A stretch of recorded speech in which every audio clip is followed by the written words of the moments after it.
imam dan makmum adalah kalau kita punya mazhab yang berbeda dengan imam.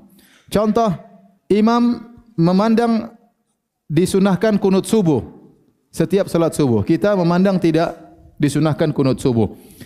Atau sebaliknya, imam memandang tidak kunut subuh, sementara kita meyakini kunut subuh sebagaimana mazhab Syafi'i dan mazhab Maliki bahwasanya dianjurkan setiap salat subuh. Apa yang kita harus lakukan? Aturannya, pendapat yang lebih kuat secara dalil bahwasanya makmum tidak boleh menyelisih imam. Kata Nabi SAW, innama ju'ilal imamu liyu'tamma bih. Sungguhnya dijadikan imam untuk diikuti. Fala takhtalifu alaihi, maka jangan kalian menyelisihinya. Kata para ulama maksudnya pada perkara yang zahir. Perkara yang zahir maka kita jangan menyelisih apa? Imam. Ya. Artinya kalau imam melakukan suatu gerakan kita ikuti. Makanya Nabi mengatakan idza kabbara fakabbiru. Kalau dia takbir maka takbir. Ini gerakan yang zahir.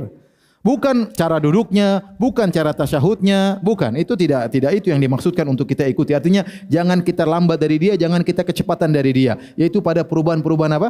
Gerakan. Faham? Pada perubahan-perubahan gerakan. Misalnya orang bertanya, Ustaz, imamnya kalau rakaat kedua solat subuh dia tawarruk. Apakah kita harus tawarruk atau kita boleh iftiras? Ini tidak wajib ikut. Ente mazhab lain, imam lain boleh, enggak ada masalah. Karena bukan itu yang dimaksud. Contoh, Ustaz, imamnya kalau tasyahud dia gerak-gerak jari, apa kita harus ikut gerak jari? Ini bukan ini yang dimaksud. Bukan itu yang dimaksud. Terserah ente mau gerak jari dia enggak gerak jari, enggak ada masalah. Sama seperti imam kalau ruku dia baca doa rukunya beda. Apa kita harus ikut? Kita enggak dengar bagaimana mau ngikut. Jadi bukan itu yang dimaksudkan, tapi gerakan-gerakan perpindahan itu harus kita ikuti. Kalau imam takbir kita takbir. Oleh dari situ karena itu maka ulama khilaf tentang bagaimana kalau imamnya kunut. Pendapat yang benar kita ikut kunut. Kenapa? Karena ini masalah ijtihadiyah. Beda kalau imamnya solat subuh rakaat ketiga, jangan ikut.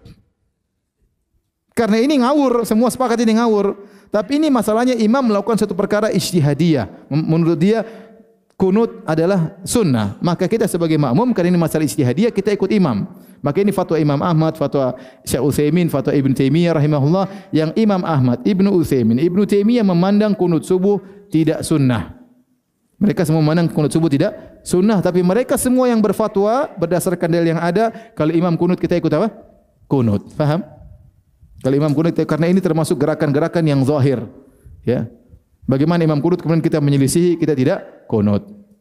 Memang ada sebagian ulama yang mengatakan tidak kunut, tapi saya katakan ini pendapat yang lebih kuat.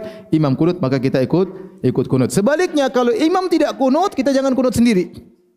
Ini saya sering lihat di Masjid Nabawi orang Indonesia karena terbiasa kunut subuh mazhab Syafi'i, begitu salat di Masjid Nabawi imamnya enggak kunut dia kunut sendiri, cuek aja. Subhanallah, nekat menyelisih apa?